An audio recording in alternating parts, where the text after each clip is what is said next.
Question pas si évidente, parce qu'il faut déjà essayer de bien comprendre quelles sont nos activités.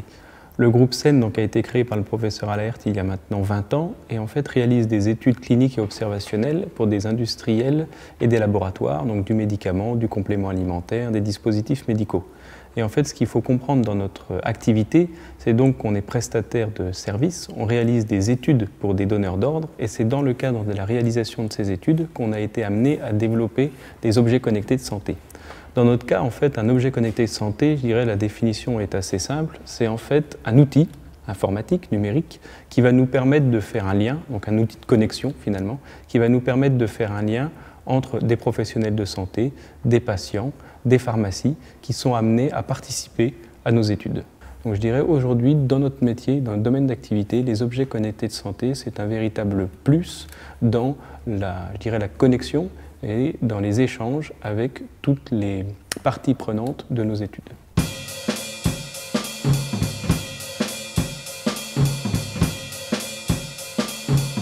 En fait, les objets connectés de santé, dans ce cadre-là, nous permettent d'avoir un suivi vraiment beaucoup plus précis parce qu'on a déjà un suivi en temps réel. À partir du moment où le patient ou le médecin ou un pharmacien se connecte à nos objets connectés de santé, on a un suivi exhaustif, entre guillemets, de déconnexion, de tout ce qui va être complété, rempli sur nos outils. Donc déjà, on n'a plus cette notion de savoir si le patient a été bien observant dans la réalisation de l'étude.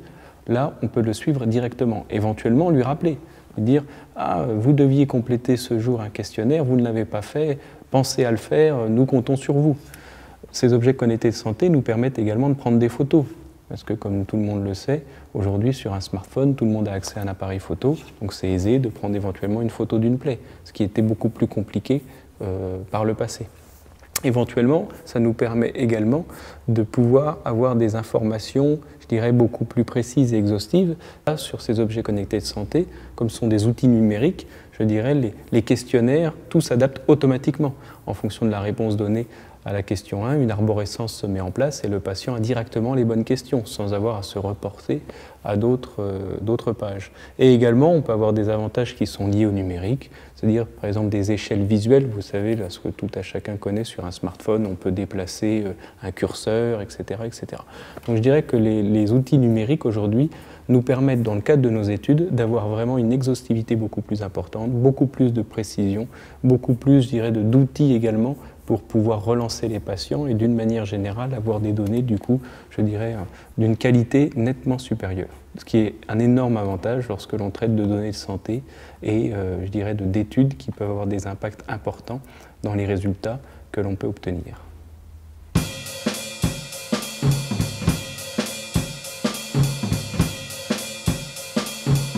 On va revenir sur des exemples d'outils qu'on a pu développer. Donc, comme je le disais en introduction, finalement, nos objets connectés à nous, ce sont des objets, je dirais, de connexion, c'est-à-dire qui nous permettent de mettre en connexion plusieurs personnes. Donc, un des premiers outils qu'on a développé est une application de santé qui s'appelle Nurse Trial, donc une application mobile que tout à chacun peut télécharger sur son téléphone, sauf que bien évidemment il doit avoir des codes pour l'utiliser. Mais donc cette application de santé a été développée par exemple pour mettre en place un observatoire national des plaies et cicatrisations, c'est-à-dire qu'aujourd'hui des infirmiers et des infirmières utilisent cette application dans des études sur des pansements par exemple, pour étudier les délais de cicatrisation par exemple, et utilisent donc cette application pour remplir des données directement au chevet du patient, prendre des photos de la plaie du patient pour montrer une évolution dans le temps. Et donc ça, c'est un des premiers outils qu'on a développé. On a également développé un outil qui s'appelle Video Query, qui est l'objectif de reproduire au travers d'une vidéo une consultation médicale chez le médecin. Là, encore une fois, on constatait que dans le cadre des études qui ont été réalisées par le passé pour des laboratoires, on utilisait un petit peu des cas fictifs comme des cas de formation ou des cas d'école. Un patient se présente à votre cabinet présentant telle et telle pathologie, etc., etc. Et puis on posait des questions derrière. Là, encore une fois, les questions n'étaient pas du tout dynamiques par rapport aux réponses parce qu'encore une fois, vous avez un cas papier figé. Aujourd'hui, avec ces outils du numérique, on a pu, via des vidéos, avoir toute une architecture je dirais, de vidéos et de hiérarchie en fonction des questions et des réponses données.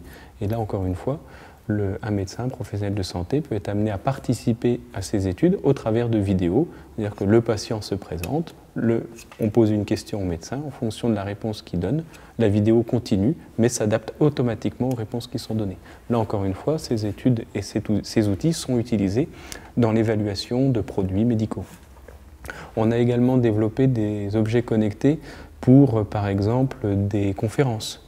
C'est-à-dire que le conférencier pouvait, à la fin de sa conférence, ou au milieu, comme il le souhaite, poser des questions directement au public, et le public pouvait directement répondre au travers d'une application qui était bien sûr développée spécifiquement. Donc là, encore une fois, nos objectifs sont de faciliter les échanges, faciliter, je dirais, le recueil d'informations, pour là également, par exemple, pour un conférencier d'avoir des réponses sur la qualité de son intervention, s'il y a des questions, s'il y a des volontés d'avoir des apports ultérieurs, etc., etc. Une réaction? Un témoignage? Commentez ce reportage sur dijonsanté.fr.